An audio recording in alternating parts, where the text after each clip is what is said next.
Hello and welcome to the channel. My name's Michael and today we're doing a movie review. So if you watched the last video, I talked a little bit about the Fellowship of the Ring and rated it as a film on its own and also as an adaptation. And we're going to do the same today for The Two Towers. So just to jump straight in, this will have full spoilers for books and the movies. If you haven't watched it or read it, it's your own fault. And then secondly, I'm not going to kind of go into too much detail about like how good the sets were, the locations, the costumes, the acting, because I just think they're all perfect. And everyone who's watching this video will have probably seen the movies and will agree. So I don't need to go into all details and tell you stuff that you already know. I'm just going to talk about some points that I really loved about the film, maybe some bits that I didn't like, and more about like the adaptation choices and how I felt that kind of affected the film. So we'll jump straight in. So yeah, The Two Towers kind of picks up where the last one left off. It's really linear. The whole trilogy benefits from the fact that it was filmed back to back.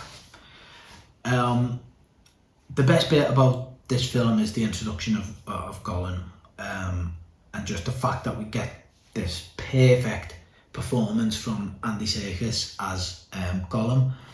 The fact that we weren't going to get a Gollum like this. Andy Serkis had been brought in to do the voice, and then when they were recording him doing the voice, like they noticed he had to make all these kind of movements and strange like kind of face contortions and stuff to get this voice. They were like, we need to put this guy in a costume, because if you notice from the first film where you see that little glimpse of Gollum to what the Gollum we get, it's completely different. And so that was like a big benefit. So that's one of the main things I loved about this movie. The battle scene, Helms Deep is probably the greatest battle scene ever filmed. Couple of things I didn't love about it. I think this is the first film where like the little actiony bits that I really hate start to creep in. I'm talking about that kind of skateboard scene down the stairs at Helms Deep. Absolutely hated it. Hated it on rewatch. I remember the first time I watched it. I can't remember how old I would have been, maybe 10 or something. And that's all I could talk about. We went back into school the next day and was like, oh my god, Legolas, the skateboard, perfect. On rewatch, oh, terrible. And I hate it to this day. And apparently it was one of Christopher Tolkien's big gripes about the films, or the Tolkien estate's big gripes was like they've made them into action films, and if you've read the book, that was the last thing that J.R.R. Tolkien wanted to do, was like glorify the death and the fighting and the war. It was a big kind of turning point for them in terms of their enjoyment of the films, and they were against it. But I thought the first film handled the action really well. The second film, this is where it starts to creep in, and we don't even have to talk about the third film. But overall, the film is incredible. Some brilliant acting performances throughout. Again, there's an increased need in this film for CGI as there was in the last one. There's just some more. We got the Ents, you've got the wargs, you've got the fell beasts, the Nazguls, like flying mounts. And so as these things creep in, there's more of a chance for like some of the VFX to stick out. Now for the most part, it still looked amazing. But just in some occasions I was like, yeah, seen that. But the way the Helms Deep is choreographed, the whole fight sequence, minus a few gripes, is just incredible. Probably the best battle scene in cinema history for me. I think it's better than the sequel in Pelennor Fields, and I think it's better than some of the other battle scenes in other movies. So yeah, sensational, perfect, almost perfect film. Again, minor gripes, and I talked about this in the last video, is like some of the modern language creeping in. So we get a scene where an orc chops an orc's head off and says, meat back on the menu. what's a menu in this world's context? There's no restaurants, there's no, you know, no bars, there's no such thing as a menu. So for that to creep in, that modern language, in the same way of like, let's hunt some orc and all that, I didn't like it. But I didn't notice it the first time I watched it. It's only on rewatch you go, what? So to give the film a rating, it's 10 out of 10. Again, easy. They nail everything. It's got a great balance of like comedy, action, drama. It moves the story along perfectly. Did they need to kind of ramp up the romance side of things between Eowyn and Aragorn? Maybe not. I don't know. But I'm fine with it. Like I didn't think it makes the movie lose any points. Some of the adaptation changes though. There's some big ones for me, but there's one that kind of leaps out. So first and foremost, again, I'll touch on changing these characters. I talked in the last one about like how Aragorn is this like reluctant hero, whereas in the books he's like, no, I am the king of Gondor, I'm gonna go do what I gotta do. They kind of changed that so he had more of an arc, and the way that they kind of lessen some characters to build up others. In this book it's really, really apparent. So we get Theoden, and they keep pinching moments from him and giving it to someone else. So like in the books, when they ride out, that's Theoden's idea. He's the guy who's like, we'll ride out, I'm not being trapped in here, we're riding out, we're going out in a blaze of glory. That's given to Aragorn. Like Theoden's like, oh, we can't hold him, just give up, what can we do against all this? And Aragorn is like, we'll ride out with me and all that. I didn't like that. I don't think you need to dim one character to build another one up.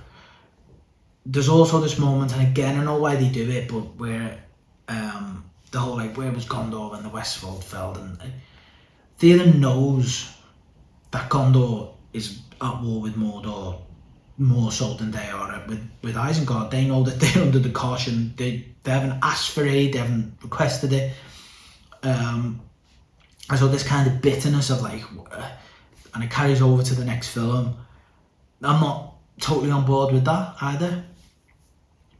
Having Eomer be the one who's gone off and been exiled works for me.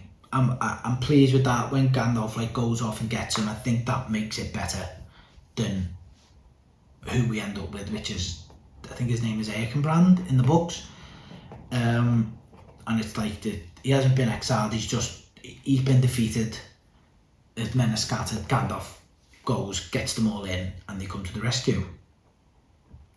That bit about look to the east on the fifth day at sunrise, that's all added for the movie. I don't know if that makes it better or worse, but I'm not too bothered by it. It's fine. Now, there's a couple of changes that are terrible. We'll touch on one. This one isn't bad. I understand why they've done it. And so they've moved Shelob from the end of this book to the beginning or the middle of the next movie. And the reason they've done this is because they make a change in the third film, a really big one, which is they remove the scouring of the Shire, the big end point of the books where the hobbits return home to find that Saruman has taken over the Shire. And they've removed that. And when they removed that, it just meant that there was like a pretty big gap of like hobbit material in the third film. And so they've taken Shelob and went, right, we'll nudge this then into the third book, into the third movie. That's fine. So they've had to stretch out then what happens to the hobbits in the second movie, because they've taken the Shelob now, so now and that's how they end up in Osgiliath. That does not happen in the books, and it's another example of like them kind of lessening a character. In this occasion, it's not to pick anyone up. It's to give them again another character arc, and Faramir is the poor guy who gets shafted this time. Because in the books, Faramir is a brilliant character. He's so much. He's an equal to Boromir, and the books, the movies make out that like Faramir is like a bit of a fuck up. His dad doesn't love him, and all these things. And it's just not the case. Faramir is incredibly competent in the books, and he's also incredibly noble. And he has a line of like, if I saw the Ring of Power in the street, I wouldn't pick it up. Like he knows. He's also a pupil of Gandalf's, and Gandalf was one of his mentors and a close friend of his, and so he's pretty switched on. But they've changed all that, and they've really kind of made him a little bit bitter, a little bit sly, a bit cruel, almost a bit like the fact that he'd been mistreated by his father and overlooked has made him like this bitter person. And I just don't think it does his character any good. I don't think it changes that story too much, but I think they just needed to give Frodo and Sam a little bit of conflict in this second book, particularly because the Shelob scene had been moved, to make the film flow a bit better. Whether it works or not, I don't know, but the damage it does to Faramir as a character, if you're a fan of him in the book and seeing him in the movie, is huge. Now, the adaptation choice that I just cannot get on board with, which I just think is awful, is the Elves coming to Helms Deep. Does it look amazing? Yeah. Is it this really cool moment where like the music kicks in and they're all marching and Haldir gives this little speech about how we used to stand together and we'll do so again? Amazing. But what it does to the lore of the book is unforgivable. And it just changes geography and time travel and everything in this book, because we have this moment where the orcs are about to attack Helm's Deep, and you know the Rohirrim are not calling for aid or anything like that. We've got to do this on our own. This is the whole story of it. And then how the elves get there in such a short time, to come all the way from Lothlorien, which, you know, the Fellowship had been travelling for weeks to get to this point where they've all ended up in different places. So the fact that the elves have heard that Helm's Deep is under siege and have got there in a matter of days is just mental. I don't know how. But it just also ruins the whole point of the story. It just misses the point entirely, and this is definitely like one of the moments Peter Jackson said, I'm not interested in putting my spin on it. I'm not interested in, I want to tell Tolkien's story. And this is the one bit where he broke his own rule, because the whole point is like, this is becoming the age of men.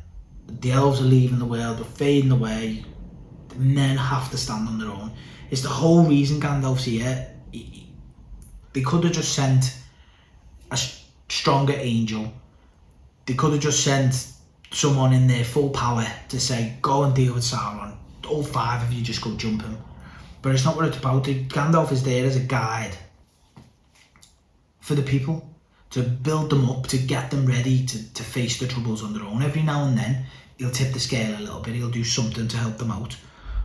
But overall, he's there to be like a guide and to make people look after themselves. This whole like, teach a man to fish, that sort of thing. So as men are learning to like kind of, we're on our own, we need to stand on our own 2 feet, we need to stand up and like kind of take charge of this world, the elves are going, they're going to their home and we're staying. So the fact that the elves show up to save the day, it just misses the entire point. And I know that Arwen was meant to also be at Helms Deep, and if I watch the film and she does appear on like a wide shot, you see her, terrible. So I hate that adaptation choice. I hate it. I hate it. I hate it. It's the worst one. So it loses a good few points for me. So as a film, 10 out of 10. It's pure cinema. As an adaptation, 7 out of 10. Bit of a cruel score, but Rune and Faramir and